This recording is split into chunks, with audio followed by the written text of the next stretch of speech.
জয় জগন্নাথ, জয় জগন্নাথ, জয় জগন্নাথ। প্রিয় শ্রোতা বন্ধু, হে শ্রোতা বন্ধু,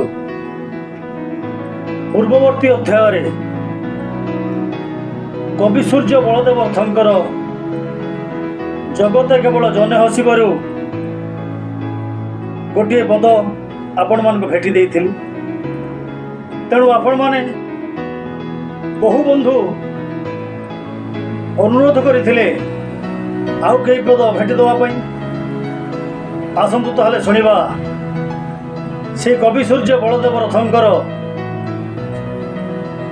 ଆଉ ଗୋଟିଏ ପଦ, ସେଇ ଜଗତେ କେବଳ ଜନେ ହସିବେ। ଜଟିଳ କରି ସ୍କନ୍ଦ ଲୋମରାଜି, ଶିଖର ଦରିରେ ମରୁ ଗରଜି, କୁଟିଳ କରି ଭ୍ରୁକୁଟିକୁ ଚାହୁଁ, ସରମା କଣ୍ଟିରବ ହବ କାହୁଁ। ଜଟିଳ କରି ସ୍କନ୍ଦ ଲୋମରାଜି, କାନ୍ଧରେ ଥିବା ଲୋମରାଶିକୁ ଅର୍ଥାତ୍ ନିଜ ଗଳାରେ ଥିବା ଲୋମରାଶିକୁ ଠିଆ କରି ଜଟିଳ କରି, ଶିଖର ଦରିରେ ମରୁ ଗରଜି, ଶିଖର ପର୍ବତ ଶିଖର ଦେଶରେ ଗୁମ୍ଫା ଭିତରେ ଥାଇ ଗୁରୁ ଗର୍ଜନ କଲେ। ଶିଖର ଦରିରେ ମରୁ ଗରଜି, କୁଟିଳ କରି ଭ୍ରୁକୁଟିକୁ ଚାହୁଁ।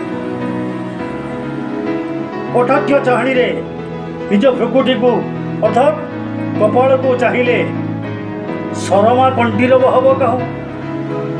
ସରମା ଅର୍ଥାତ୍ କୁକୁର, କଣ୍ଠିରବ ଅର୍ଥାତ୍ ସିଂହ। ଏସବୁ କାର୍ଯ୍ୟକଳାପ କଲେ କୁକୁର କ'ଣ କେବେ ସିଂହ ହେଇପାରିବ? ନା ଭାଇମାନେ, ଏହା ଦ୍ୱାରା ଜଗତେ କେବଳ ଜନେ ହସିବେ, ଏହି ତ ଫଳ। ଜୟ ଜଗନ୍ନାଥ, ଜୟ ଜଗନ୍ନାଥ, ଜୟ ଜଗନ୍ନାଥ।